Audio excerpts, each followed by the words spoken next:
I'm assuming it hit the right. Yeah, it hit the right one. Cool. All right, everyone. Hello, hello. I think Neil is coming in a second. And am I recording to local? I guess I'm recording to the cloud. I don't even know. We joined and it was recording at the same time. But anyway, guys, good to see you. And today is going to be another recording session with Neil and myself.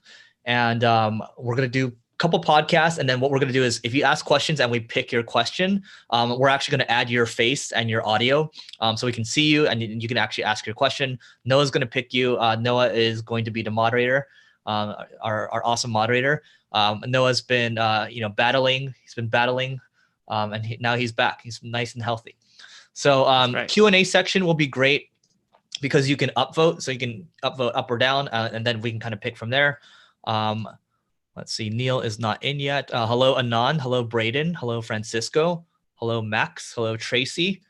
Drop in the comments. Let us know where you're coming from right now. Let us know how you're doing today. Let us know how the weather is. It's actually hot here in LA today. It's 86 degrees. Not that I've been outside for a while, so I wouldn't really know. So Noah, have you been outside? You're muted. It's gorgeous outside. Yeah, gorgeous. Sun's out and everything. Omaha, Nebraska, where Warren Buffett is. Portugal, Francisco. Good evening to you. Max is from Atlanta. Anand is from San Jose. Hello, hello. Neil, are you there? Neil is he's still coming online right now. This time he's gonna show his face. All right. But yeah, we're gonna get started in about probably 1 or 2 minutes. I'm gonna sort out the titles. Pass this over to Neil. Neil, are you there? Can you hear me? I can hear you. How about this? Now can you hear me? No, that's bad. This is the microphone. Oh, it is? You get closer to it. I am very close. Are you can you show your picture here? You're a co-host now. Show your video. Now I can. Can you? Oh, that's how you're doing. No. It's not working well? It's not as clear as it could be. Is it the gain? Do I put the gain closer to 10, Noah? Yeah, like almost to the top. Try now. Is this better? No. Gain like this way, or is it too high? On the front side. That is the front side. That's the back side, isn't it? Is this better? It's like I don't think there's a gain on the front side. No, I'm looking at mine. Oh, okay. Sorry, guys. We're sorting the technical issues out right now, but start dropping your questions in while Neil sorts this out. While Neil sorts it out, I'm gonna bring my desk up.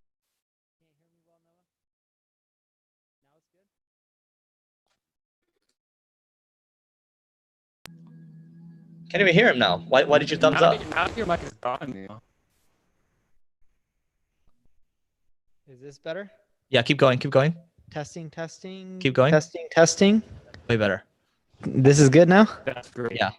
Oh, that means I just had to put the gain at 10. Turn it down a little bit to like an 8. Is this better? Yeah, there we go. You guys like that? You guys like how Neil sounds? Max is just starting up a new digital video company to help startups and e-commerce owners create video ads. Here to learn. Francisco says that's perfect. Hello, Michelle. Hello, Michelle. And Neil, I'm going to drop the link to you through text. All right. And then, yeah, guys. So last week, the way we did this was, again, you use the Q&A. Since I think there's 2 questions in there. Chat? What? I'll just get it from Skype. Okay. Yeah, but anyway, keep dropping things into the Q&A or chat, and then Noah will kind of cherry pick things, and then we're going to add you in. We'll also respond to you on LinkedIn. We'll respond to you on YouTube. You can see all the comments, right, Noah? Yeah. So, LinkedIn too, right? Yeah, LinkedIn doesn't show up in the restream, so I got that separate. Your internet is terrible. It's like choppy right now. All right, and I'm even hardwired. Huh? I'm hardwired too. You are? That's weird. Yeah. Neil, what are you eating? My wife made me a sandwich. Oh, nice. What's in the sandwich? I don't know. You just ate it. Wow. That's trust right there. When you're married, you just trust. All right, you keep talking. I'm going to modify the topics. How long are we doing the thing today for? Till 12:30. Cool. Ready? No, I need to modify more topics. All right. So I'm going to look at these questions for a second. So Anon asks, I run a YouTube marketing agency focused on organic growth. I want to build a 7-figure business. We will talk about that. Is it better to focus on ads or organic growth as my main service? I think we might have answered this last week. I think ads is better because it's scalable right now. Organic takes a long time.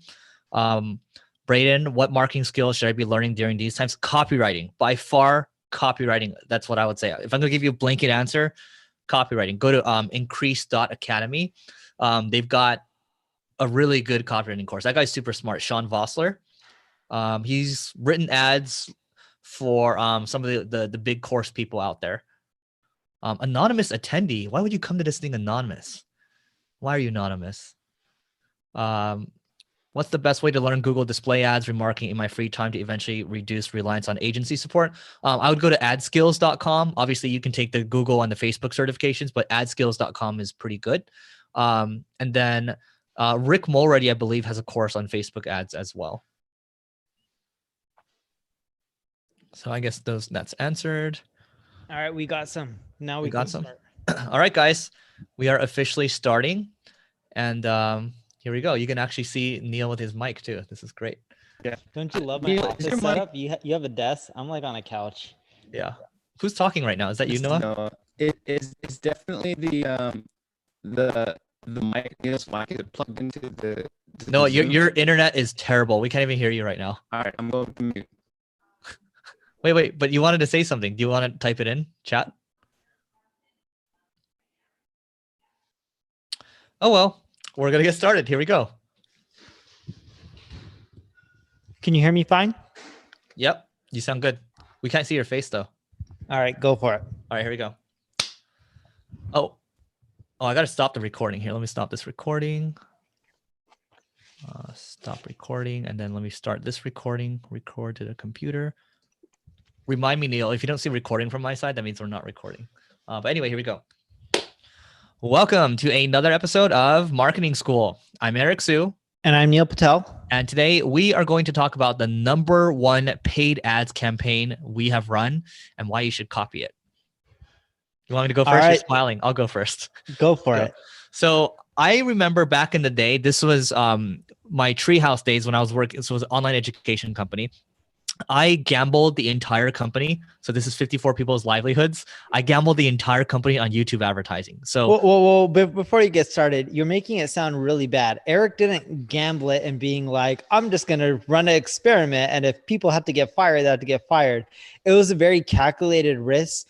The company needed a win or else they weren't going to do well. And Eric pretty much pulled a rabbit out of a hat. Yes, I got very lucky. And let me tell you how I did it. Here's the story.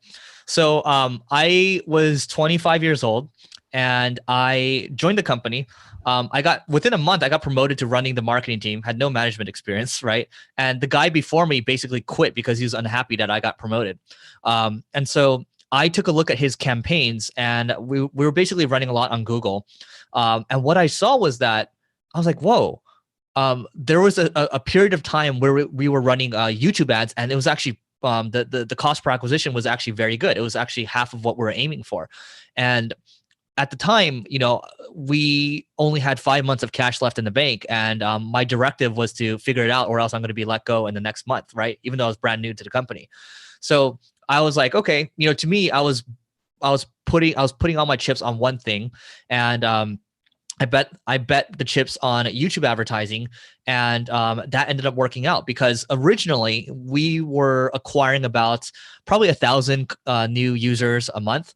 After I started running YouTube advertising, we've ramped all the way up to like 5,000 or 6,000 users a month, right? And then from there, it just kept scaling. And that ended up going to helping us raise our Series B round, which gave us even more runway so the company could hire more people and do more things. So that's one of the most successful that I can remember. I'm sure there's some other ones, but that one always comes to mind first because there's a lot of people's kind of livelihoods riding on that.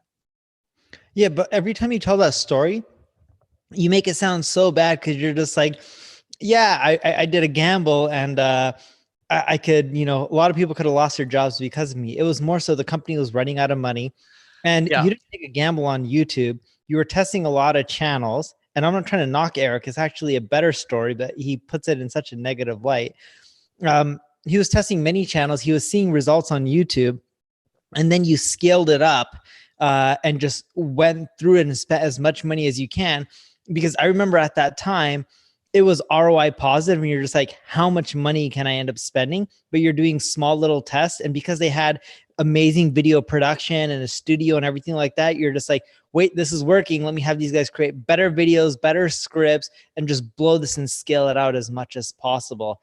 And it was very calculated. And because of that, the company ended up growing, making more money. And from that point, they were not only to keep those people, but they're even able to hire more people over time as well. So Correct. Your turn. So the best ad campaign that I ever did was to a webinar. And selling a product online directly isn't the hardest thing, but selling an info product for $1,000 with cold traffic is not easy. And one strategy that we ended up using was you create a YouTube or a Facebook video breaking down how people are having a problem. And then we were talking about how the solution's in the webinar. And then they would watch it, sign up for the webinar, which wasn't live. And then they would watch it a later date, and it was an hour webinar. And then a portion of them would be able to buy. And I remember we were getting at least 2-to-1 on our spend, if not 3-to-1. But the biggest lesson I learned from that, and this is why I think this is one of my greatest ads that I ever ran, it made me realize, as marketers, we really stick with tactics like, oh, lookalike audience, upload your email list, and only have, make sure you're rotating up creatives all the time. But we don't focus on strategy enough. And the whole concept of getting cold traffic to watch our webinar and figuring out how you can create a funnel and use this strategy that can continually drive new revenue from a new audience, and you can turn it on like a light switch, was for me, that was pretty amazing, and it was really hard to do. Now, funny enough, I have a whole blog post. I forgot what the title is. It's like, you can have my business that generates 6 million or 600,000. What was it? I don't know what it was, but I know that business was capping out, if I had to recall the number, somewhere around 650 grand a month in revenue, somewhere around there. Right. I think another key thing to call out before we hop off on this one is, back in the day, because Neil, your campaign was a couple of years ago, mine was a long time ago. People would optimize Google or Facebook very manually. Nowadays, I think the old school people are going to be like, oh, you should optimize everything manually. I think the new way of doing it is thinking about, you know what? Why don't you just let the artificial intelligence figure things out for you and then let them optimize, right? Because usually when you let the AI figure things out now, the performance is actually better because there's just so much data to work off, right? The more you try to micromanage it, the more you're going to run into issues. So, Neil and I come from the old guard, but we're saying, make use of the data, make use of the machines now. It's going to help you in the long term. You want to add anything else? No, that's it. And like I mentioned, I have a blog post on it. So if you want all my scripts and stuff and my webinar templates and PowerPoints, and you just want to copy it, you can jack it. It's on my blog. All right. So that is it for today, guys. Go to marketingschool.io/school if you want to get on the waiting list for our the education program that Neil and I are working on, which actually, Neil, reminds me, we actually need to talk about that. Just spoke to someone. So that is it for today, and we will see you tomorrow. All right, let's do one more, and then we're going to come to questions, guys. Exciting times. I'm not going to tell everyone to put on a shirt, but put on a shirt. So here we go. Ready? Next one. You're eating, so. No, I'm good. Okay. All right. Welcome to another episode of Marketing School. I'm Eric Sue. And I'm Neil Patel. And today we're going to talk about how to live stream the right way. So right now we're recording this April 22nd, 2020. We're still in the midst of the pandemic, at least in the United States right now.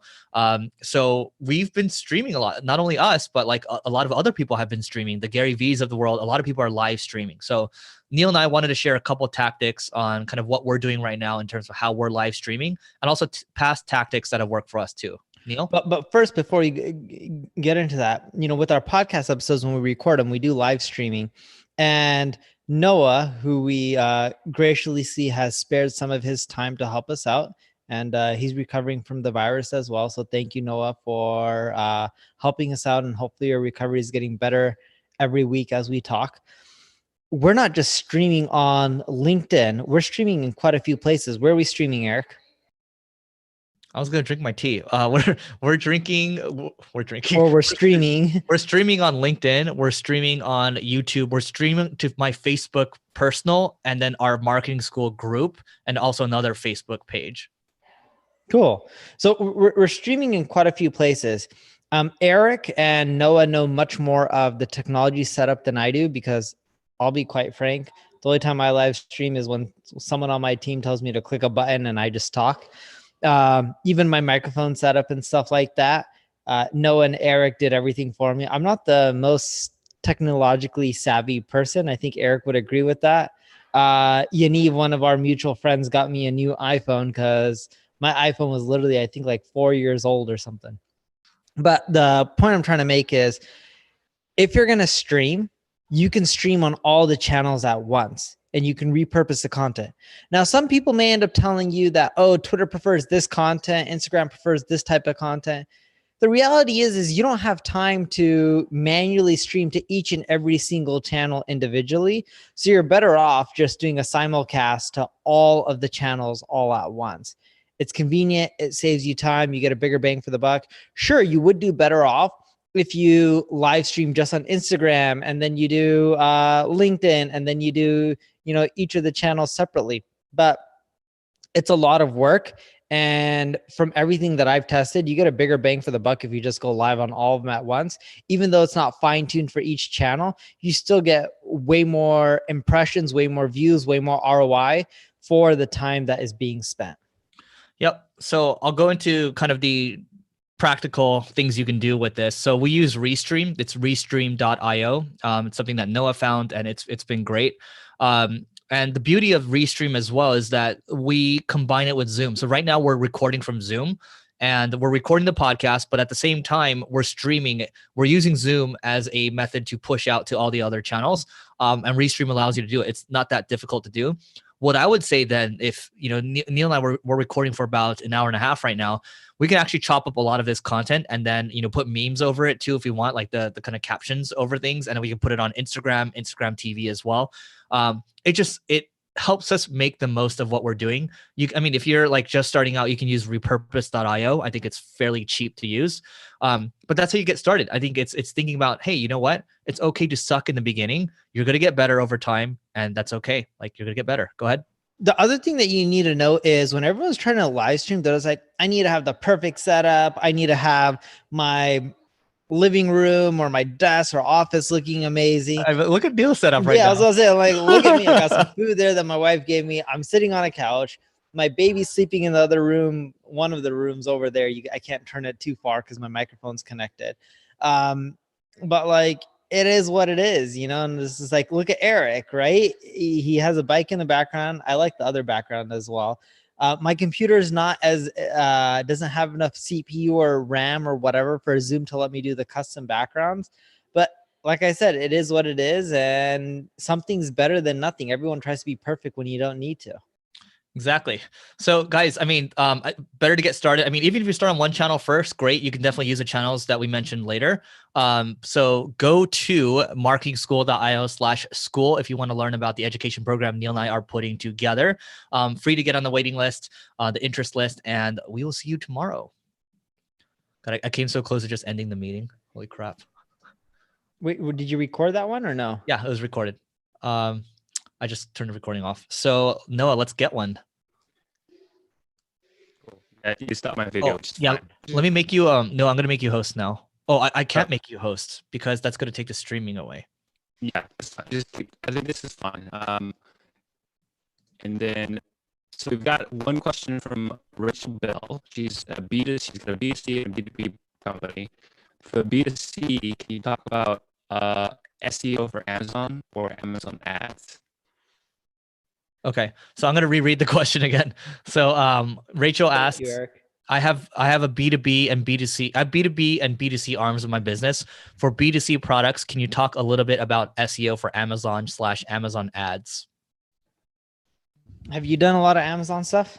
So, I mean, I think Rachel, when we think about kind of Amazon, it's you can't really like. I know of SEOs building links to pages, and then other than that, they optimize the crap out of the product pages with the right keywords. I think you go beyond that. There's not a ton that you can do. That's my understanding of it. I can't say that I've done a ton of Amazon SEO though. I haven't, but I do know a few people who do, and there's a few things that some people are doing. They're not all ethical tactics, and I wouldn't recommend all of them, but I'll just break them down for you guys so you guys can know them, and then you guys can make your own decisions. One thing that I know people end up doing is they just do keyword research and make sure you have all the right keywords in the right place. Two, you got to encourage reviews because listings with reviews tend to rank higher within Amazon's ecosystem, especially when you have a lot of positive reviews because it's a good experience. Three, a lot of people end up when a product first comes out, they get a ton of orders from random addresses and they send them to them. And then they just leave reviews from each individual account. That's a pain, but they may have like 100 accounts, 500 accounts or services that do that. That's helped boost their rankings. Again, I'm not sure. I'm pretty sure some of these break Amazon's terms of service, so I don't recommend them. I'm just telling you what people are doing right now to get rankings. Good product images, videos, all of that, because then engagement will be good. Think of click-through rate. When you have a listing, you want people to click, just like Google. So you can use tools like ClickFlow to get ideas, even though you probably can't A/B test on Amazon. The other thing that you want to do that Eric mentioned is once you have a listing, build links to it and then try to rank it higher on Google. And then when you rank it higher on Google, it'll start getting more organic traffic, which also will drive more sales as well. Cool. Let's see. So from Radhika, we'll answer this one, then we'll move on. Radhika from India, please let me know how I can scale up a digital magazine that doesn't want to scale up with AdSense. Also, how do I start an amazing referral? So we're going to answer one of the questions. So let's go with your referral program one. I think that's more practical that everyone else can use.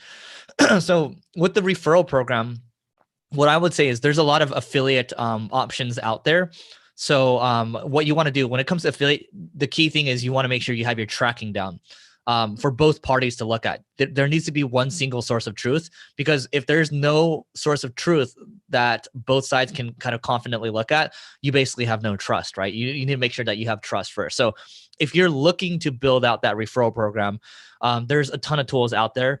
On the high end, there's Tune, that's TUNE.com. That's really expensive. There's also cheaper options. I think there's Tapfiliate, which is a program that we use for ClickFlow, ClickFlow's affiliate program. And then there's like Ambassador as well. There's just a ton that you can use.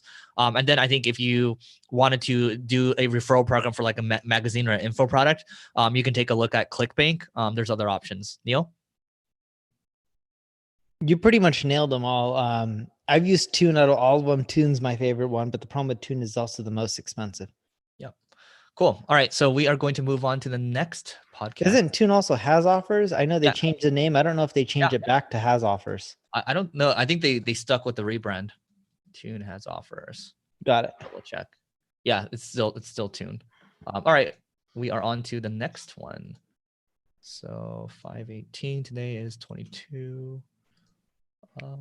Okay, ready? Yep. Welcome to another episode of Marketing School. I'm Eric Sue.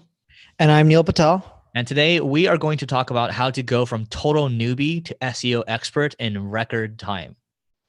All right. I love record time. Sounds just like the faster you can get there, the better. Eric and I have talked about this a little bit in the past, but when a lot of people want to learn SEO, they're just like, all right, I need to go get a client so I can learn, or I need to watch some videos so I can learn, or I need to read Eric's blog or Neil's blog or Moz or Search Engine Journal or any of these blogs.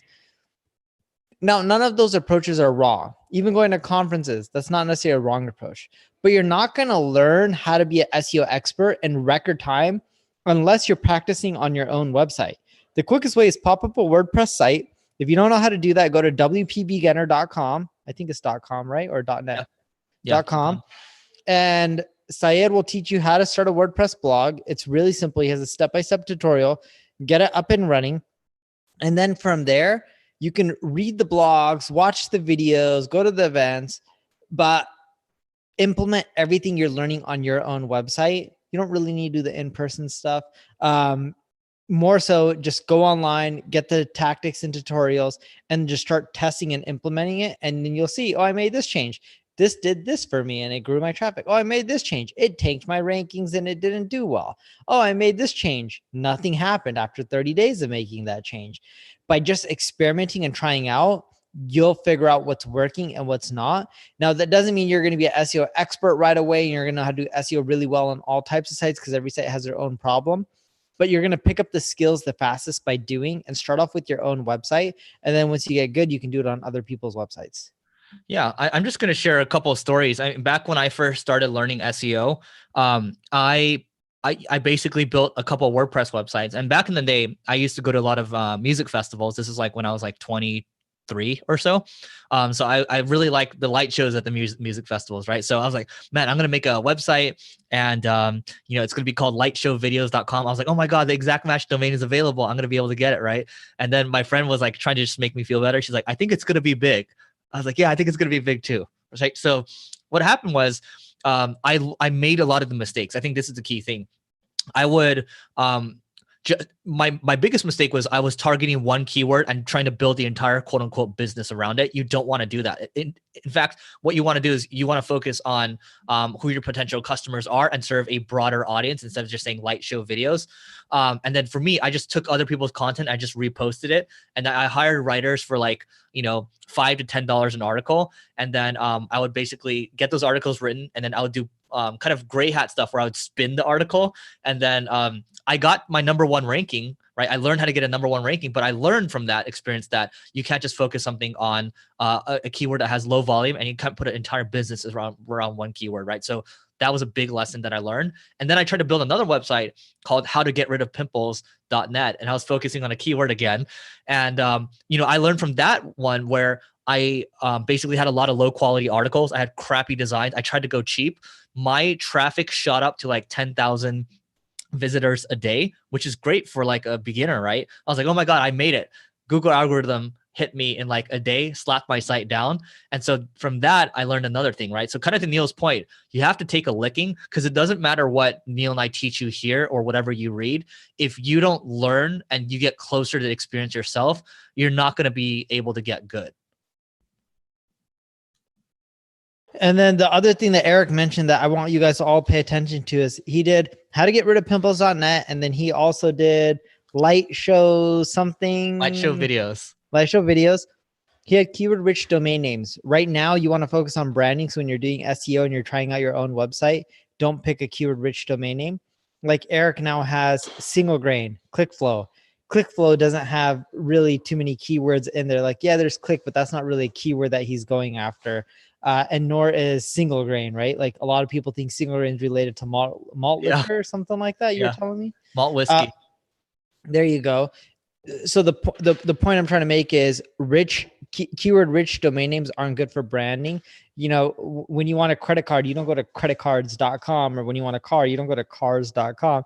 You're like, I want an Amex, I want a MasterCard, I want a Visa, I want a Range Rover, I want a BMW, I want a Toyota, whatever it may be. Brands is the key, right? So make sure when you're doing SEO on your own website, don't just shove in a keyword in your domain name. Try to build a brand. And by the way, the final thing I'll add is from those experiences, I actually built another website called portal2walkthrough.com, which is a game, and traffic spiked up for that one too. I think it was getting like 60,000 visits a day.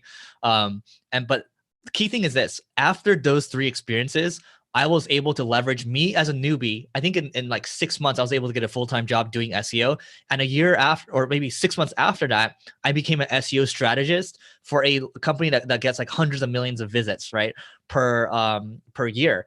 And I was like, I went from, again, newbie, knowing nothing, but I knew way more than other people because I actually tested these things on my own site. So sometimes you just need to know a little more than other people to become an SEO expert. By definition, that's what an expert is. And I got better and better over time. And I was able to leverage that on sites. And I learned how to do things that were kind of gray hat. And I converted them into a white hat way. That's another key thing to learn. Learn from the black hats, and then Neil and I have talked about this in the past, convert it into a white hat way, and you're going to build even more leverage that way. Anything else to add, Neil?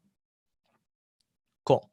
So that is it for today. Go to marketingschool.io/school if you want to get in on the waiting list for the education program that Neil and I are putting together. And that is it for today. And we will see you tomorrow. All right. Larry's on YouTube. Too bad we can't bring Larry into this. Hello, Omar. Hello, Tammy. Hello, Tegan. Hello, Michelle Herrera. Hello, Max, Lisa, Francisco, David Foreman, Braden, Anon, BK Ghostwriter, Jerry Chen. So Larry asks, I'm new to running a digital marketing agency. I've been learning a lot about SEO for my marketing agency. I don't know a lot. How do I sell my service to businesses when I'm not an expert yet? So how do you sell your services to businesses when you don't know the space well? Yeah. Well, I mean, like this way, let's say I'm starting with SEO, right? How do I sell services when I'm not an expert in SEO? You know what I would do? This is exactly what I did. Here's the story. I started, this is when I was still doing the 3 crappy websites I was telling you about. I started working on Upwork or Elance. It was called Elance back then. And I was getting paid $25 an hour. And eventually I got better and better at my job. And then I worked for that guy for like a month and a half or 2 months. He eventually offered me a job to move to Philly. And it was a 6-figure job with profit sharing. I think it was like $250K or something. And I was 25 years old. I think I talked to you about this, Neil, or maybe I didn't know you yet, but I think you or my mom said, don't go. Different incentives there, but like, yeah. Yeah, I knew at that time. I said, don't go to Philly. Yeah. You were trying to move there. It was a good job offer though. Yeah. But anyway, that's how you do it. I mean, you start with one of these freelancing sites. If it's design, go to Dribbble, go to Behance, and start doing some work. And if you can't find anything on there, reach out to some people, offer to work for free. We always say that. Cool. Let's get one more. Noah, how's your internet? How's that sound? Oh, terrible. All right, I'll stay off. I don't know if it's, I don't think it's your internet. It might be your mic. It's because it's just like consistently choppy. But yeah, anyway. Give me 1 second. Let me just. No big deal. I'll just read like another question in here. Yeah. Well, Neil, there's another one from David Miles on YouTube. Noah, you should probably just mute for now. Don't worry. We're gonna figure this out, guys, for Noah. Braden. So I answered Braden's question earlier. I think Neil might be helpful for your perspective too. Braden asks, what marketing skills should I be learning during these times? I said copywriting. I would say SEO. Microsoft said it was one of the most important skills for marketers to learn, or it was the most important skill for marketers to learn. If I had to pick a number 2, it'd be paid ads, because you can scale it really fast and you can drive results really quickly to businesses. Cool. Jerry, we're going to bring you online. Jerry, are you ready? So I'm going to promote you to a panelist and you can ask your question live. Let us know when you're in. There's Jerry. And Jerry, I'm going to make you a co-host so you can share your face. Hi, guys. How is it going, man? You got your video? Hello. Oh, yeah. There you go. Hi, guys. Good to see you again. Good to see you as well. Hey, Neil, you got your video. I got my video, but my computer's overheating right now, so I'm holding it in my hand to try to cool it down. I was going to say, like, did you put your microphone on like a little pillow or something? It's in the case that the microphone comes in, but yeah. Cool, man. So let me ask the question here. So the question was for SEO. I've done pretty much all different kinds: affiliate, e-commerce, B2B, B2C. We've gotten really great results with pretty much everything except for B2B lead generation. So the question is, do you have any experience or tips on B2B lead generation? And specifically, we've found that all the different things that we've done so far are pretty much good for building a brand for the client. Like you're doing blogging and stuff like that? Blogging and also building targeted pages for specific keywords. Does a blog get traffic? It's starting to. Okay, take the blog. Do you have exit pop-ups on the blog? We do not. Okay, the easiest way to collect leads for B2B lead gen is content marketing. And then you do exit pop-ups. I know people hate exit pop-ups, but they work. and the exit pop-up makes a pitch on whatever it may be. So for marketing services, check out neilpatel.com/quiz. That's my exit pop-up. And I'll say, take the quiz, figure out how much more traffic you could be collecting. And I collect a whole and then I collect a whole lead throughout all that quiz. Or you can end up just doing a pop-up saying like let's say if it was a marketing blog, confused on where to get started, just want someone to do it for you, fill out your information and we'll be in touch. Does that make sense? Like, it's the easiest and simplest way, and a lot of your leads will come from that in B2B lead gen. No. Do you mean we do that on the client site, or we do that on our own website? Or are you struggling either one? So if you're B2B and you're blogging and trying to get customers, do it on your website to collect traffic. If you're working on a client and they're trying to collect leads, you would do the same tactic on their site to collect more leads. It doesn't matter whose site. Got it. You wouldn't put it on a client site to collect leads for your own business. The of course not. Put it on their site to collect leads for themselves. I figured you knew that because you have a rad podcast set up, but I thought I would clarify either way for anyone listening. Oh, thank you. Yeah. Can I ask a follow-up question real quick? Go for it. On the same topic. So I'll just actually give you the example of an actual client, because I've been scratching my head over the last few months on trying to help them out, especially during COVID-19.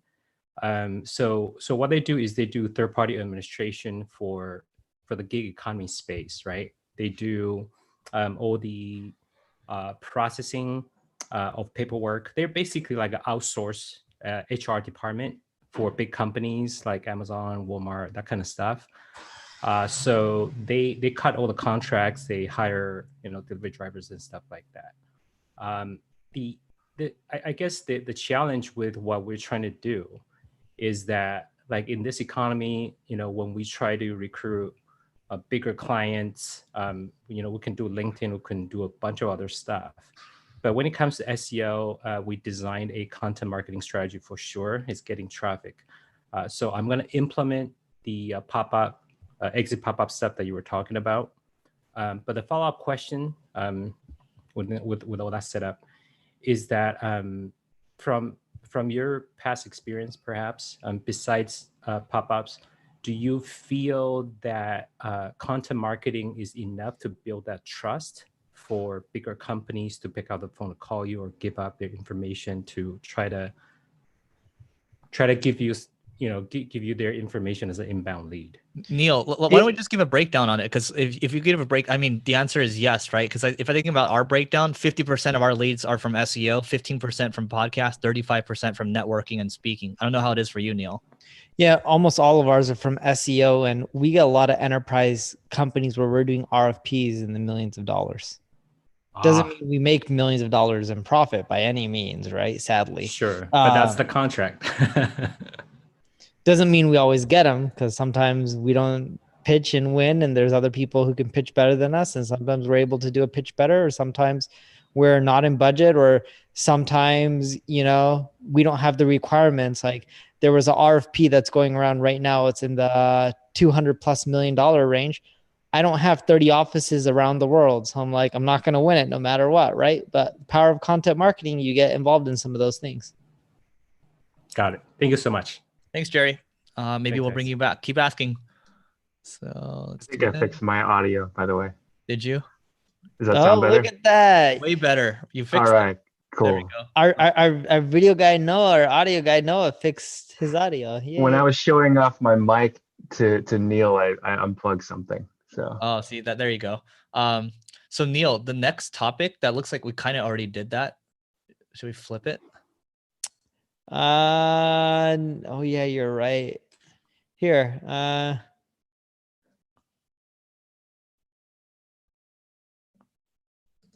All right, here we go. Whoa, 1 minute. Why are you doing it with one hand? What's wrong with your other hand? I'm holding the mic. Oh.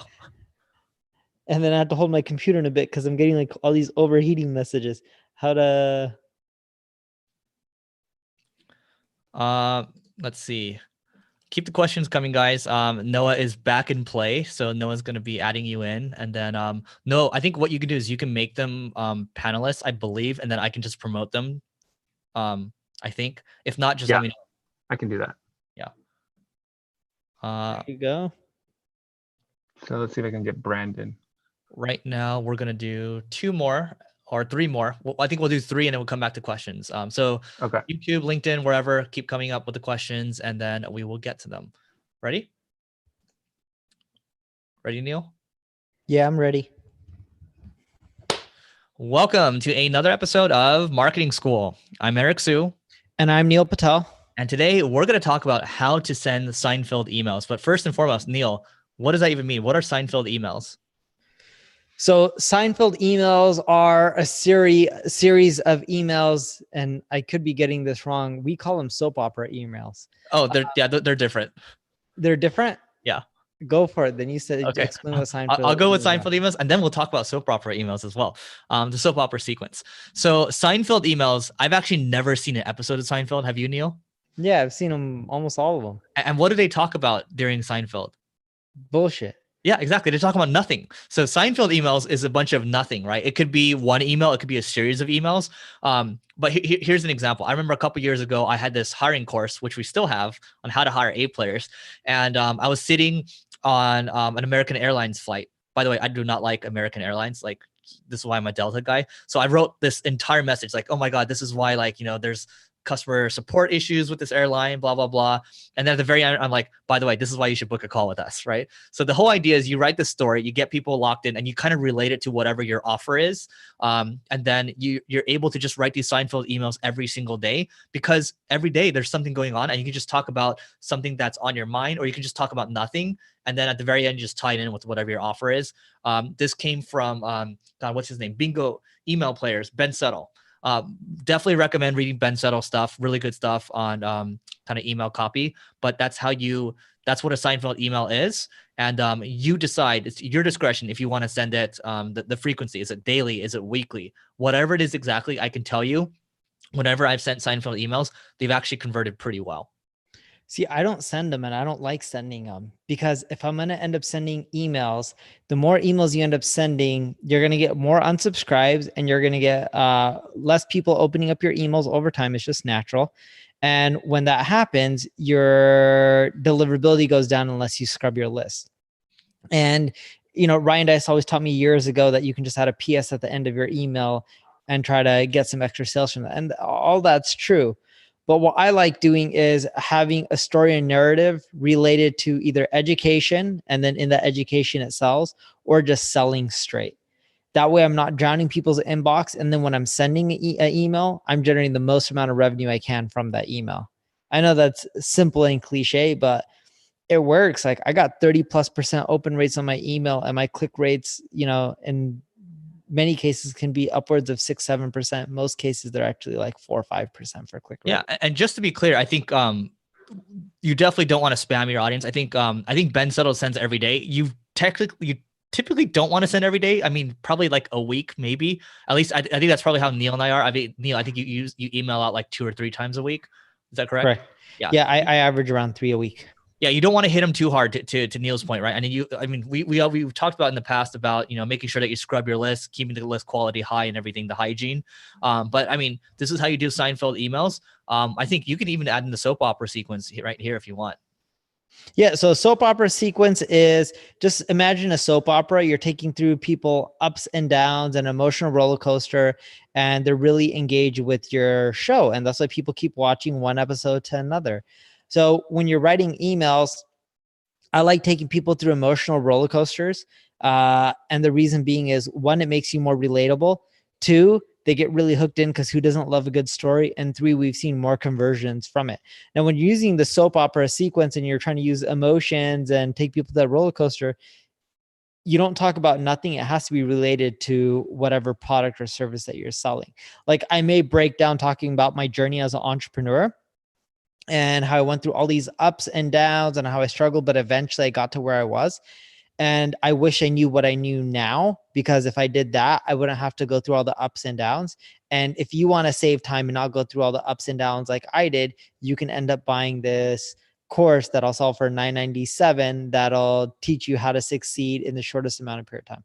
I'm making it up, but that's the example. Sold. All right. So that is it for today. Use the power of email, guys. And so go to marketingschool.io/school to get on the email list to learn about the education program Neil and I are putting together. That's it for today, and we will see you tomorrow. So Syed and Yaniv are watching this right now because you said a nice thing about Syed, and then Yaniv told Syed, and then now they're both in, I think. So We did mention how people can just go to Syed's site to learn how to create a blog. and you guys can go to Nextiva if you want good phone services. All right. So That's true. all right. Which Neil and I both use, by the way. All right. So we are on. And we pay for. Yes. Although Yaniv did, she's like, oh, let me give you a discount. Like, no thanks. It's a good product. Yep. Funny enough, we switched providers because it was cheaper. From all the big dogs. Yeah. Yeah. Although Nextiva is big, but we switched to Nextiva because it was the same thing, just a lot cheaper. So I was like, why not? So Max Bernstein, if you want to, so he's graciously offered to work for us for free. Email us, neil@neilpatel.com and eric@singlegrain.com. Let us know a little more on what you think you could help us with. And then if you got some really good ideas, we're all for it. It's typically the people that bring the ideas and then want to execute on it. Those are the people that we love the most. Right, Neil? That's correct. All right, let's go. Welcome to another episode of Marketing School. I'm Eric Su. And I'm Neil Patel. And today we're going to talk about 7 keyword research secrets that will help your content rank faster. And Neil, you've got the tool for it, so you go first. So one secret that I love doing is I just go to Uber Suggest. I type in my competitor's domain name. I go to top pages. It shows me all of their top pages. I click view all under estimated visits, and it'll show me all the keywords that drive traffic to each of their top pages, the keyword, where they rank, the CPC data on that keyword.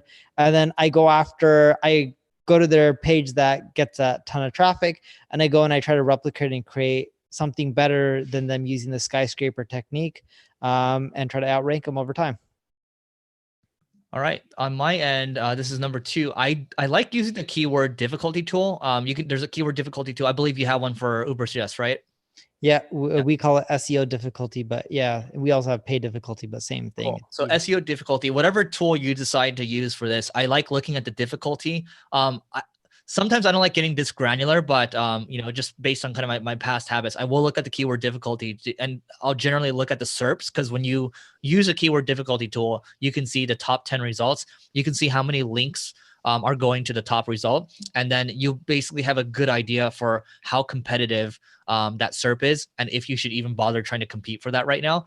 So then you'll know where to allocate resources and how to prioritize. I think that's really important, because you can easily prioritize for the wrong thing, like I did with light show videos and how to get rid of pimples.net. Maybe not how to get rid of pimples, but light show videos for sure. So you don't want to do that. Number 3. So, once you have keywords that you want to rank for, you can use FAQ Page Schema to put those keywords in there, especially the ones that are question related, answer them. What you'll find is that'll improve your click-throughs and boost your rankings on Google as well. If you rank number 1, in theory, it could cause people to just click on the FAQ Page Schema part where you're just giving the question and answers right there. But if you're lower on the list, it'll usually pop you up, and you'll get more clicks than you were getting when you were lower on the page. All right, number 4. Answer to public. Really have loved using this tool over the years, because you type in one keyword like content marketing, for example, it's going to give you a lot of different permutations. And it's going to give you different ideas for topics or keywords that you should be going for. Number 5. Okay, so once you find keywords and you want to rank your content faster, go to Google Webmaster Tools or Search Console. I don't know which version it's called.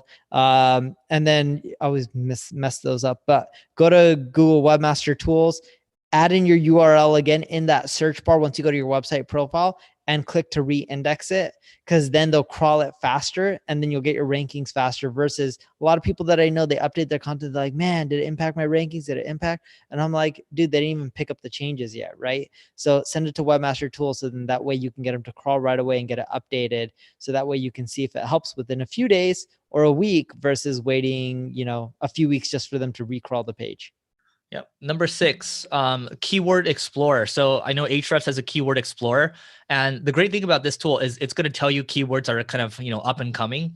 And I like jumping on the trends as soon as you can. Ideally, you're on the trend and you're kind of, at the forefront. You're not waiting for a keyword research tool. But the next best thing is you can use a tool like Keyword Explorer, look for kind of what's up and coming, and then you can jump on it before other people jump on it. And then you can kind of ride the wave from there. All right. Number 7, last but not least. Once you have the keywords that you're adjusting your content and you're doing your research, what most people do is they just do research on what keywords do I need to put on my page to rank the highest. But even if you have the keywords in there, but no one's clicking through, you're not going to end up ranking. It's not just about having the right keywords that you want to rank for. It's also about having other words in there that helps you increase your click-through rate. So for example, if I want to rank for SEO, or put web hosting and I have a guide on, or starting a blog is better because a lot of people do this for that. I may want to end up putting at the end of how to start a blog in my title tag, I may want to put at the end updated in 2020.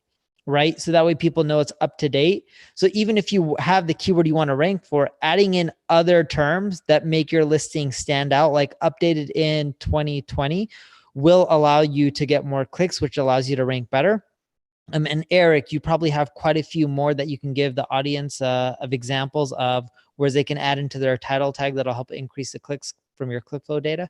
Yeah. I mean, I think the one thing that's probably pertinent where it's a keyword research secret where you don't really need to do keyword research. You can use the content editor in ClickFlow where it will tell you the keywords that you should be adding when you're writing content. You can send that to your writers because your writers aren't going to have to think. They're not going to do their keyword research. They're not going to learn SEO tools, right? But you just drop them in a tool like that. And there's a lot of different tools out there. We have the feature in ClickFlow.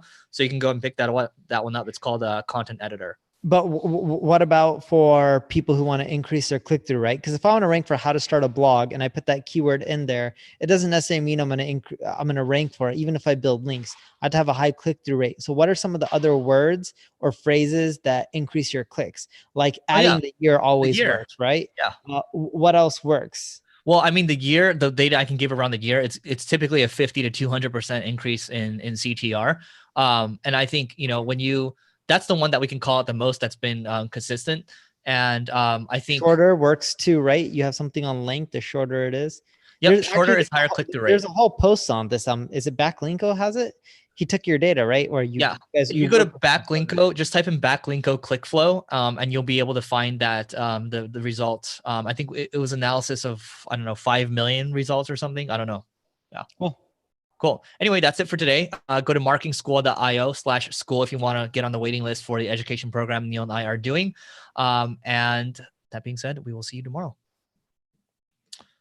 All right. So we got challenge and then that one. Is 3028 good? Yeah. Challenge and then yeah. Both of those are good. Two more. We're doing 2 more episodes, guys, and then we're gonna come to questions, and then we're gonna continue to move on. All right, here we go. Welcome to another episode of Marketing School. I'm Eric Su. And I'm Neil Patel. And today we're gonna talk about what a challenge is. I'm air quoting what a challenge is, and if you should do one. So Neil, have you ever been through a challenge before? I don't know what you're talking about when you say challenge, but like I've done marketing challenges where I'll do a blog post saying like, I'm going to create a website and I'm going to get it to this much revenue in this amount of time. And that's done quite well for me. Cool. I'll clarify. And then we can talk about Neil's challenge as well. So, the Russell Brunsons of the world, a lot of people right now, especially the info marketers, are doing these challenges. And here's what a challenge is. If you go to onefunnelaway.com, Russell Brunson's got this one funnel away challenge. Basically, it's 30 days on how you can build a marketing funnel. And every day he's giving you a new lesson, right? So every day, there's a new video that you follow. You just keep going through, and there's homework every day. So there's accountability that goes with it. And then you're looking forward to the next video, right? It seems like a lot of work, and I think it is. But 2 weeks ago, Neil, or a week and a half ago, I registered for Roland Fraser's challenge. And it's about how to buy different businesses, right? And it was so cheap. It was $55. I'm like, I'm in. So what happened was I'm probably not going to watch this. I watch every single video. So I came in, and each video was 2 hours. It was a 2-hour live for each one. It was 6 days of lives.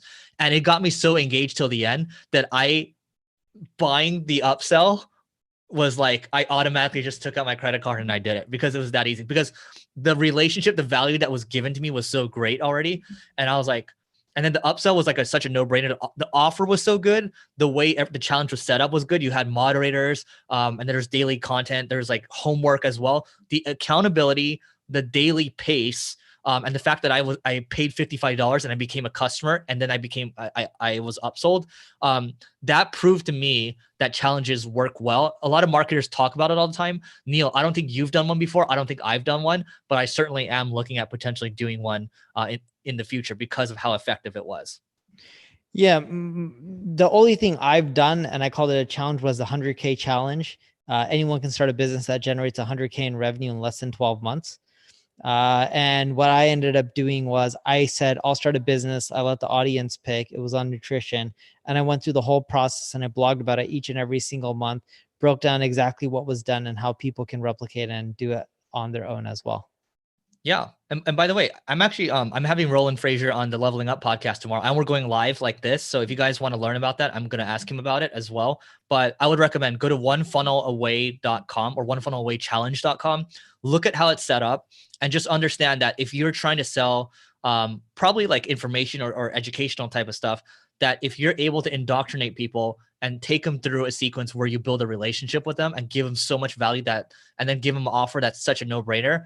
I think just doing challenges every now and then, like how these other guys do, it just makes a ton of sense. So go check that out. Go funnel hack him. And that is it for today. Go to marketingschool.io/school to get on the waiting list for the education program that Neil and I are putting together. And we will see you tomorrow. Ready? Yep. All right, here we go. Welcome to another episode of Marketing School. I'm Eric Sue. And I'm Neil Patel. And today we're going to talk about how to find great marketers during hard times. We should give some context. Yeah. So right now, a lot of people are struggling. A lot of businesses are losing money. Unemployment is through the roof, at least in the United States. There's a lot of good marketers that are out of work. So it's like, wait, how do you go find these marketers? How can you get a decent rate? Especially now when you can't interview them in person. Yeah, you can use Zoom and stuff like that, but how do you find them? Yeah, and by the way, this has been a gold mine for me. Neil, I don't know how I do want to come back to you and ask you about the agency side of things, but I'm looking at it from a tech perspective because I'm looking at engineers and I'm looking at salespeople right now. So there's a website I talked about in the past. I do want to bring it up again. It's layoffs.fyi/tracker. And this has a list of 290 startups with layoffs and 30,000 people laid off since March 11th. There's actually lists of these different companies that have laid people off. Trip Actions raised a ton of money. They let a ton of people go. Casper let 21% of its staff go. FreshBooks let 9% go. Patreon 13%. Lambda School laid off a ton of people. Consensus, the blockchain company. I'm just looking at this right now. I'm like, man, I'm having my team. Oh my God, Magic Leap laid off 1,000 people. Holy crap. That's a lot. 50% of their staff. So guys, what I'm saying is, and what Neil's saying too, is when these lists of people pop up, now's your opportunity to look and start getting into conversations with these people. I've actually had a couple conversations with these, with engineers of companies I look up to, salespeople as well. So I think now is the time to jump in on it. Your job, especially if you're the leader of the company, your job, one of your top jobs is recruiting. So you start looking at this now. This is worth its weight in gold. Yeah. One way that I find really talented marketers, and this is kind of like a really backwards technique that most people do not use. I go to all the popular blogs and I'm looking at who's commenting and who's asking questions. And then I go and look to see who's responding, because most of the blog owners don't respond. And when you see the community chime in and people giving really targeted feedback on how to fix a problem, and they're helping people out. And I do the same with forums and looking at the people who are helping others and telling them how to fix their problem. I'm like, oh, A, it tells me these people know what they're talking about. B, they're problem solvers. And C, they're very proactive because no one's telling them you have to go and help other people out. They're just going and doing it. So when you have work, usually I find these people, they know what they're doing. They're very proactive and they just get shit done on their own without you having to micromanage them. I love finding people from that strategy, and I've been doing that for years, but I don't think really anyone or not too many other people are doing that. Similar to that, Neil, So I don't know if Yaniv's still watching this right now, but Gaetano, who's a good friend, he's the director or VP of demand gen at Nextiva, and he wrote a blog post years and years ago. And I thought the blog post was so good. So typically some of the best marketers like Gaetano's out there, there's Chris Von Wilpert, they're writing a lot. And so when you reach out to them, I actually commissioned him to do a 10 series blog post on, we studied like 1 million backlinks or whatever. Long story short, he did well for us. And then Yaniv was actually looking for someone to kind of lead his lead the marketing side of things. And so, his name naturally came up. So I think, if you're looking for a job as a marketer right now, you do stuff like that stands out. And then, these opportunities just kind of fall into your lap. And then on the other side, if you're looking to hire these people, you look for people that write great content and you see if you can somehow hire them. Yeah. So use all these strategies, pick one. The one thing I do know that doesn't work well is just going on LinkedIn and hitting people up saying, do you want to work for me? If you want to take that approach, you're better off saying, hey, I notice you have these skills. We're looking for someone like you. Do you know anyone who's a good fit? That'll actually get you better results than hitting the person up directly on LinkedIn saying, come and work for me. All right. So that is it for today. Go to marketingschool.io/school if you want to learn about the education program Neil and I are putting together. It is a wait list. And that being said, stay safe and we will see you tomorrow. All right. Are we doing questions now? Yeah. Got a few in the chat. Got David Miles, Brandon Schwab, and BK Ghostwriter that have some good questions. All right. Let's do it. Are you able to promote them? Yeah.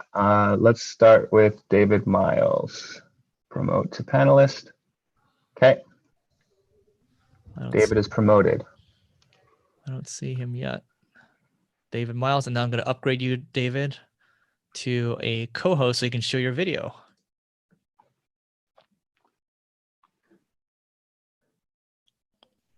Can you hear me? Yeah. Oh, you got really good sound. Oh, I got the Blue Yeti mic. Oh, nice. Nice. I used to have one of those. Yeah, me too. I'm working on creating a new course, so I had to invest in a mic and a few other things, which kind of always connects back to the question I have. Yeah, you got a good voice. Thank you. As I kind of wrote on the question, I'm looking to offer a SaaS solution in my niche, which is in the education realm. I don't care if I'm offering it for free or paid. And this is kind of the whole ordeal I saw Neil kind of go through by supporting those that are free and making sure that you have a funnel to close the leads that come in on some sort of upsell. So I do have an upsell in play. But I'm afraid that it's going to impede, it's going to, suffer for those that do want to pay and can pay for the solution. So you're asking, you want to create a SaaS product and should you give it away for free or not? Should I be giving it away for free? Because it is related also to the current situation that's going on around the globe. That's why I guess we have interests. I already have users. It's in the education sphere. It's really hot. I'll give you an example. The example is debate, which is an extracurricular activity in colleges and universities around the globe. And they need a solution in order to communicate with each other, not only in a video platform, since they can't meet, but also communicate and collaborate together. So I built a system like that. So there is some customization and personalization that needs to be done every single time I create it. But in theory, I can give it away for free. Do you have a lot of competitors? Almost, I would say none. Like for the software. Excuse me? For the software, there's not really any competitors. For the software, there are no other competitors. And charge for it. If you have a ton of competitors and you're in a crowded space, don't charge for it and go the freemium route. If you have no competitors, you can charge for it and make money. Does that make sense? I took the freemium route because I'm in a really crowded marketplace. Right. Okay. And I also took the free route at first because I have a back end that works out for me, or hopefully works out in the tough economies. It doesn't work out the best. so I had other ideas on what I was going to do with the traffic. So I use free as a source to get more traffic. But if you already have the traffic and you have little to no competitors and people don't have another option, charge for it. You'll make money right then and there. Now, if you want to give it away for just goodwill because it makes you feel good, you can do that as well too. The funny thing is, even after I asked the question, Eric turned around and talked about the challenge that he put and went through and paid $50. Another route that I was thinking about was almost exactly ABC, what you were talking about, charge them a little bit. And that way they're pre-qualified to charge them more, because I do have a back end. I've got bigger courses and other things that can scale. I think the key thing, David, is just to pick something, because I struggle through this sometimes myself. It's just like, I'm like, oh man, there's so many things I can do and I kind of want to do everything, but just pick one and commit with it. And I think you'll be fine. All right, great. Well, I felt like I knew the answer. Thank you very much for taking my question. I've been a long-time listener of you guys, thank you. Thank you. All right, Noah, let's do one more, and then we gotta go to the next one. Okay, let's do BK Ghostwriter. Whoops, more promote to panelist. He's a biz mastermind copywriter. All right, BK Ghostwriter, I'm making you a co-host now. Uh-oh. It's like Megatron. Yeah, that won't work. I can't. I can barely. Yeah, hear you. sorry. It's okay. We'll just ask your question. So we'll make you back to Noah, can you read the question? Yeah. How do I stand out in my ad content and social media post content to keep savage comments selling during COVID out of the comments section? Okay, I'm going to reread that just so I understand better. So how do I stand out in my ad content and social media post content to keep savage comments regarding selling during COVID out of the comments sections? Thanks so much. Neil, what are you eating? Same food. Oh. It's soggy, but oh well. Oh. So it sounds like they're getting negative comments with their ads. Yeah. Yeah. So like, when you do a wanna, Facebook ad, you're getting negative ad comments. It sounds like they want to avoid the negative ad comments. That's almost impossible. It doesn't even matter if you're in a pandemic or not. The moment you're selling, you're going to get some hate. I get a lot of hate. Sometimes it's racist. It's great. The key is you just click the delete button on the hate. Exactly. You have your team manage it, so then you can just delete it. Yeah. Yeah. I don't think you can avoid that. Social media, here's the best comparison I know with social media, right? So Neil, growing up in elementary school, you don't typically have a lot of weird people in your class. You have 30 people, right? Sure. I don't remember if they're weird or not, but. And so you go into high school gets bigger. It's like 800 people or 3,000 people, like the high school I went to. There's a couple of, people that might not quite, be there, right? So my point is, as the audience gets bigger and bigger, we're talking billions of people on Facebook or whatever. There's going to be people that are going to be hating, and it's not because of you, but it's probably because there's something going on inside. Yeah. So again, you can't avoid that. It's their own insecurities. Now, if they're hating because you're trying to, let's say, sell toilet paper for 10 times the price or a mask for $100 when normally it'd go for $3, and you're trying to leverage the COVID situation, that you just gotta think about ethically and what you want to do and if it's the right thing. So cool.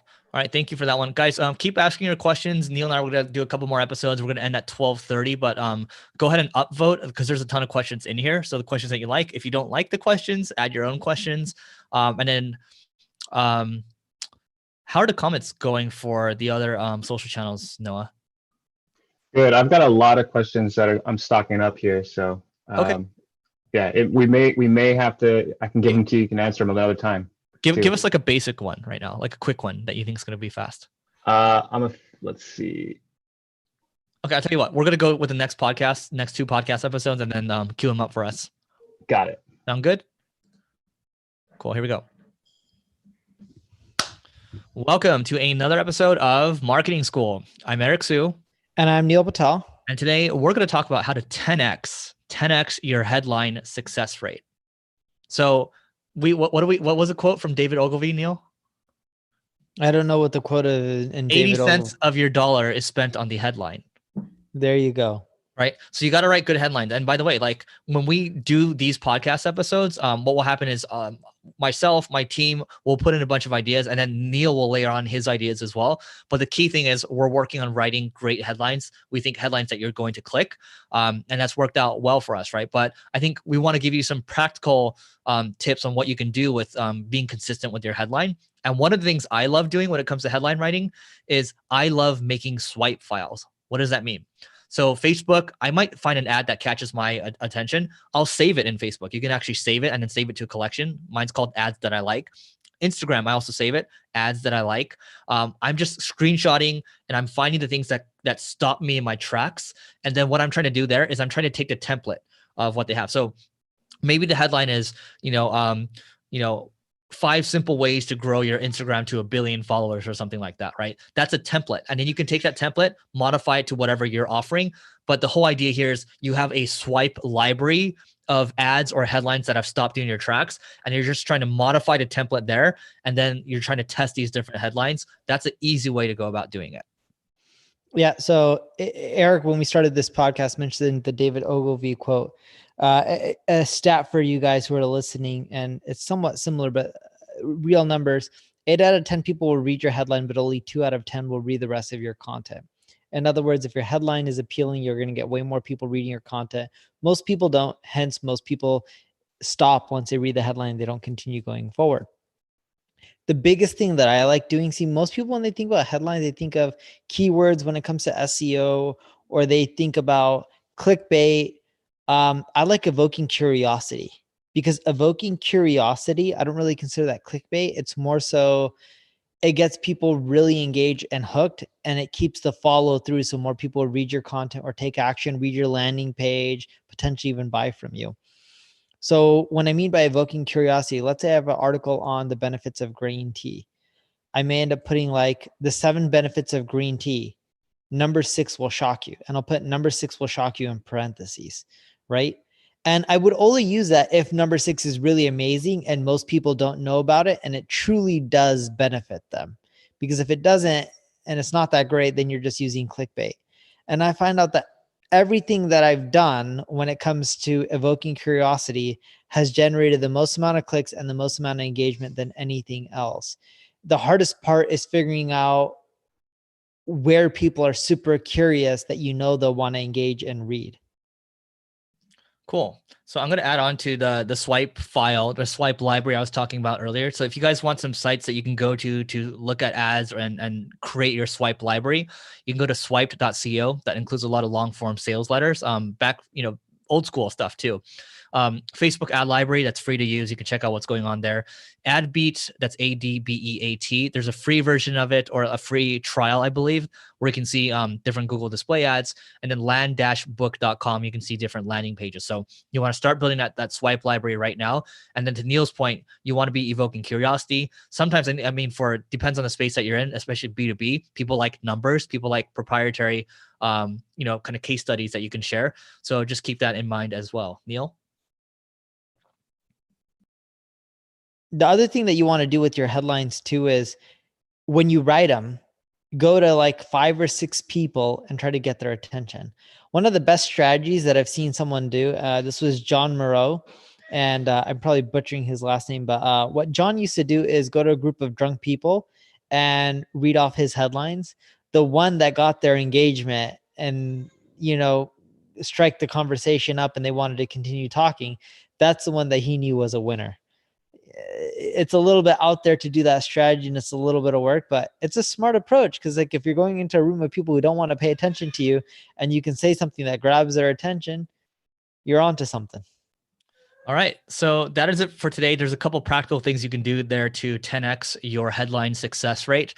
Go to marketingschool.io/school. And maybe, part of the education program, we're going to talk about increasing your headline success rate even more. So get on the interest list over there, get on the waiting list, and we will see you tomorrow.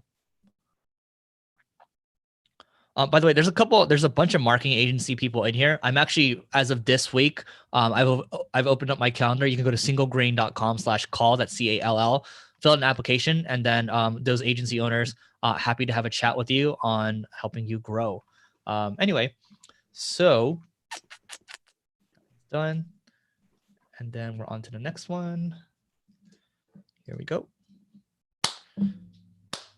Welcome to another episode of Marketing School. I'm Eric Sue. And I'm Neil Patel. And today we're going to talk about the most successful cold email that we've written. Oh, you modified the headline. You put in there originally that Eric wrote, I'm like, all right. I didn't write this headline. So I'm like, okay, we got to make it for both of us. So you want me to go first or do you want to go first? Go first. Okay. So I think a while back, we've talked about the 9-word email. This is from a copywriter named Dean Jackson. He's legendary in many circles. So the 9-word email is basically this. Let's say I sell houses and Neil opts into my list. Neil's not ready to buy a house necessarily, but he just likes my website because I have the best houses in Beverly Hills or something. So, maybe 6 months down the road, I might send Neil an email. I might hit my entire email list. I'm like, Neil, are you still interested in a home in Beverly Hills? Right? That's not necessarily 9 words. It's roughly 9 words, but it's a very simple email that you can send to your list, and it drives engagement because you're evoking curiosity, kind of the point to the last episode that we did. But it's also interesting, and then also you got to keep in mind that people are not necessarily ready to buy immediately when they opt into your list, but maybe later the timing might be right. So you send this could be every quarter, could be every 6 months or so, and I kid you not, I mean, doing this for our mastermind, that's worked well. That's gotten us a couple of mastermind people for the Growth Accelerator. I've done this for phone calls, for the agency phone calls, for our agency accelerator program. It just works really well. And it's so simple. It's so simple. And most people tend to overcomplicate their emails too much. Some of my most successful emails have been through using this. My most successful cold emails were emailing the CEO of large corporations, some publicly traded. And I'll say, let's say the CEO's name is John. I'm like, hey, John, I know you're really, because first off, you can Google and go and find their email, right? There's a lot of tools like Violet Norbert or Hunter.io where you can try to find the email addresses. And I would email them like, hey, John, I know you're really super busy. If you can forward this to your CMO or whatever department you're trying to get a hold of, that'd be great. I have a way to boost your sales or boost your traffic by X, Y, and Z%. I won't bore you with the details. Hope you're having a wonderful day. Cheers, Neil. And I don't know this person, but a lot of times they'll actually forward it because what CEO doesn't want more traffic or more revenue or sales, and they don't want to deal with it. So they'll let their team deal with it. And when they forward it over, people assume that you know the CEO. I never said I did, but people assume, and you have their engagement. And in many cases, they convert into paying customers. Oops, I screwed up. It's a cold email. So that was my tip was for warm emails, but cold email. I actually remember an email that Neil and I, we worked on this for a little bit. We hit up Zynga when they're getting into poker. And the key thing here is when you reach out to the CEO, you keep it brief. We kept it very brief. We're like, hey, we've actually been in this space before. We know how this all works. And then basically what happened was the Zynga CEO forwarded this to the leaders at the time for people that are trying to push the online poker forward. Unfortunately, they scrapped the plans for that, but Neil and I, we did get deep in conversations. And we've done this in the past too. You just find out what the people are interested in. Neil, I remember you reached out to someone that was kind of going through a scandal, and this guy was a billionaire, and you got that person to respond. Yeah, it's all about what angle can you end up playing. And if you can leverage an angle or a pain point, in most cases, you can get people to respond. The other key with cold emails too is people who are doing really well are less likely to respond. People who are struggling, and yes, rich people struggle too, especially these billionaires and stuff like that. Getting them while they're struggling is actually easier to get a response when they're on cloud 9. All right, so that is it for today. Go to marketingschool.io/school to get in on the waiting list for the education program Neil and I are putting together, and we will see you tomorrow. One more and then questions. Yeah, that'll be 10. Is it? Oh, nice. I thought we had way more. Cool. No, that's why I was just like, we should do at least one more. Okay, here we go. Welcome to another episode of Marketing School. I'm Eric Sue. And I'm Neil Patel. And today we are going to talk about how to use your digital marketing skills to climb the wealth ladder. So let me define what the wealth ladder is first. And then Neil and I are going to teach you how to climb this ladder because both of us, we've climbed a ladder from, our teenage years and our early 20s. So the wealth ladder, I would recommend you Google Nathan Barry. This is the CEO of ConvertKit. Nathan Barry, Barry, wealth ladder. He's got a blog post on this, and it's illustrated really well. Those of you that can see me on video right now, I'm going this way. This is the wealth ladder. And so the wealth ladder is basically thinking about how you need to build skills and eventually build a really big business. So at the very bottom of the ladder, you're building skills, you're building habits, and then you climb up the ladder a little bit. The way you climb up is you start to monetize those skills. So you can be working for someone hourly, or you can be working for someone full-time. And then climbing up a little more, you can just basically say, hey, you know what? I'm going to go start my own thing. I'm going to go hire some people. That's climbing up the wealth ladder. Eventually you get all the way up the wealth ladder. You're building like marketplaces like eBay, Amazon, and all that. But you have to kind of level up into these different sections. And then Neil and I are basically to talk about how you can use your digital marketing skills to climb up the wealth ladder. So Neil, if someone was starting out, what do you think they should do to start to get going to create income for themselves and then to even drive that income higher? So there's a lot of things that you can end up doing, but really simple things that you can do to start generating more income is either affiliate programs. You can go out there and on your blog, just have lists for like the best conference calling solutions, the best video chat solutions, whatever it may be, and just create lists, and you'll be shocked on how much revenue you can generate from doing that simple thing. The other thing that you can end up doing to generate wealth creation as well is drop shipping. Other people already have products. If you're good at marketing them and selling them on Amazon or Shopify, let other people deal with the drop shipping and the inventory, and you can make a cut for each transaction that you drive. Yep. And I think before that, I think that's before you get there, I think some people, they're like, oh, but what if I don't have any money? How do I get started? So I think the key thing first is before you have any skills, you build the right habits. You eat healthy, you go to sleep at the right time, you train and all that, right?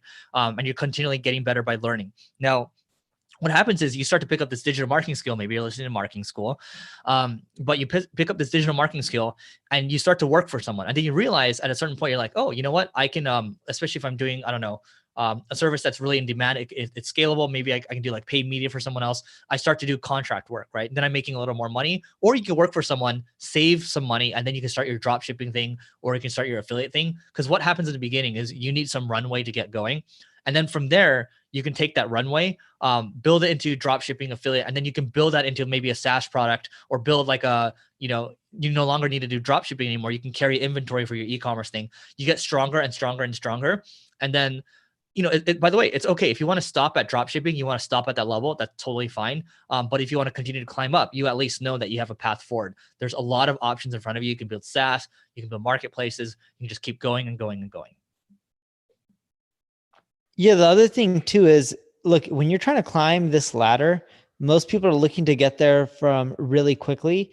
And whatever you're trying to do to make a quick buck, just remember what goes up really fast also falls down really fast too. So try to take the longer term approach that's much more sustainable.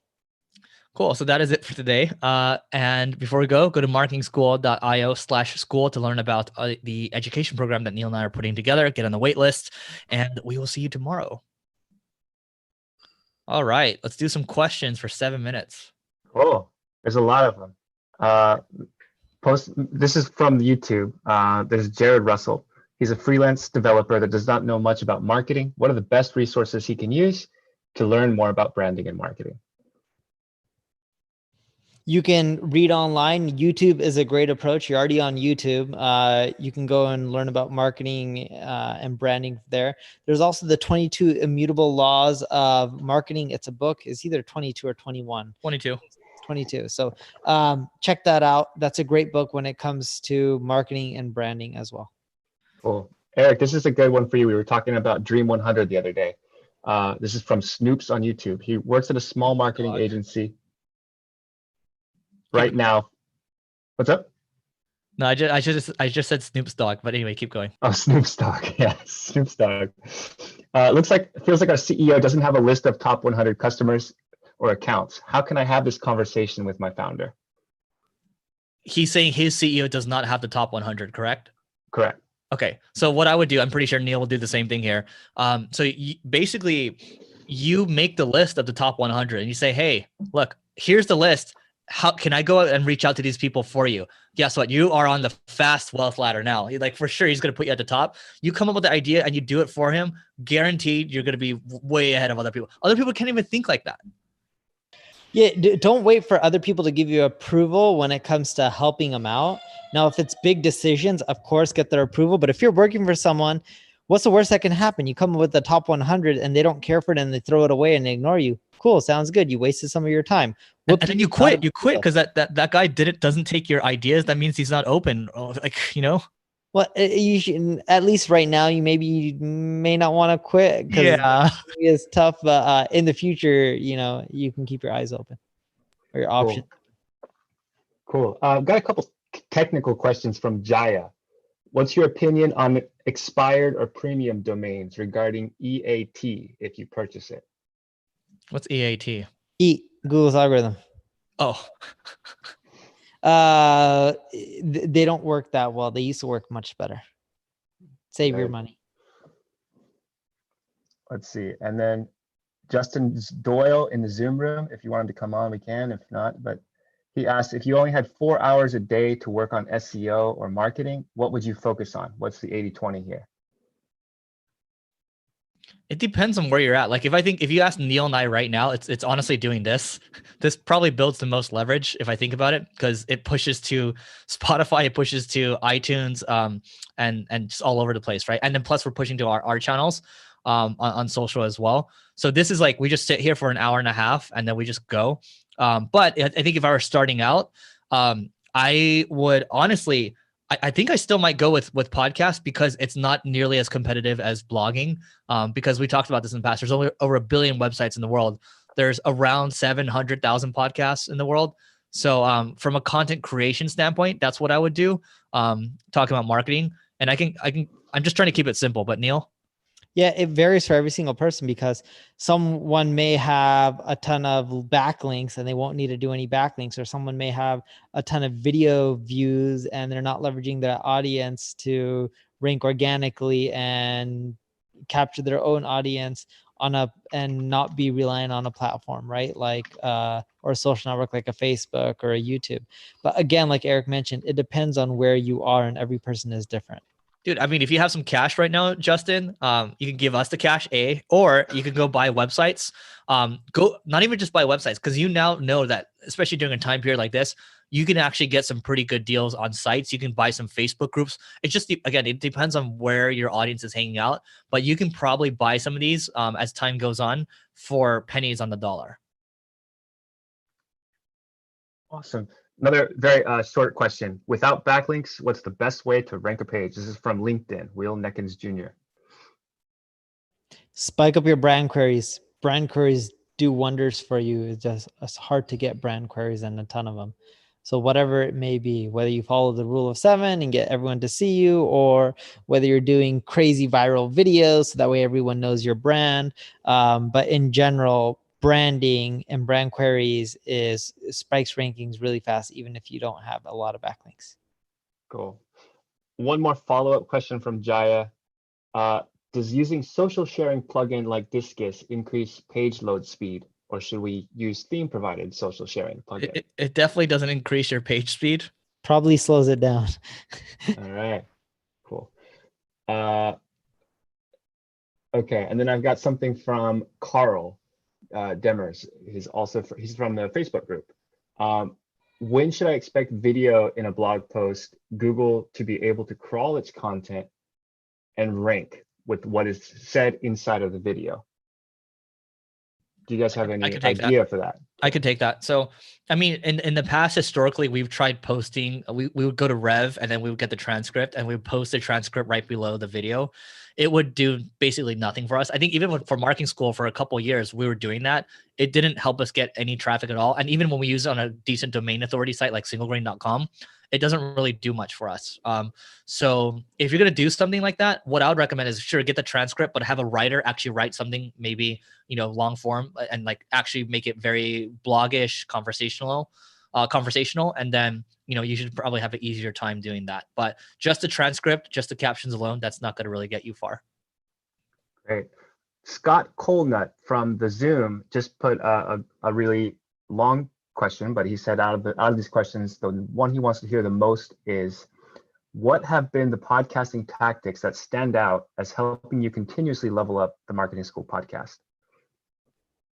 Email, just blasting episodes out to email lists produces the biggest ROI when it comes to increasing popularity from what we've seen. Scott, we haven't heard Scott. By the way, Scott used to help us with titles. Thank you so much for that, Scott. And then good to hear from you again. Cool. I'll do one more. One more. All right. So Braden Schwab, also in the Zoom chat, he's looking to build his clothing brand. There are a lot of options, and I will not buy likes or follows. What path do you suggest for getting the most people in front of your content? Right now, he's using Instagram. Yeah, Instagram sounds right. Instagram, YouTube, whatever the influencers, quote unquote, your dream 100, or wherever they're hanging out, try to do something with them. Especially right now, you have the time to go out there and like Neil and I talk about working for people for free. Like if you're trying to work with these influencers, again, look at what they're interested in. Like if I know Neil's daughter likes pink chairs, then I will buy, maybe I'll buy him a pink chair. And I hope you enjoyed that, Neil. Yeah, I was going to say, thank you for the pink chair.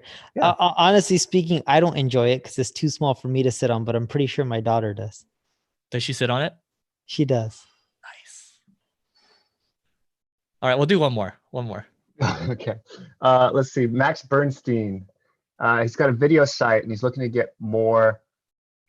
He's got a lead magnet. So I'm currently using a lead magnet with a solid opt-in rate. I'm struggling to come up with a low value digital offer then lead into my main video ad creation.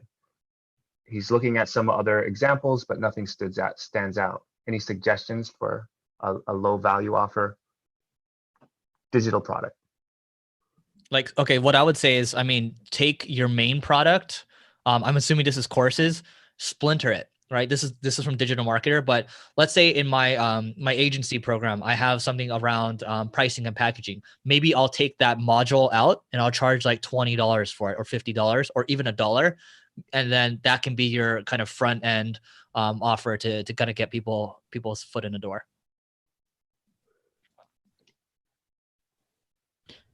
Awesome. Cool. I think that's it. Thank you everyone for showing up. We do appreciate your time. Sorry for me slouching. I actually have a blanket next to me because I'm working on a couch. But appreciate everything. Eric, any words from you? Yeah, thank you guys. I think we're probably gonna do this next week or the week after.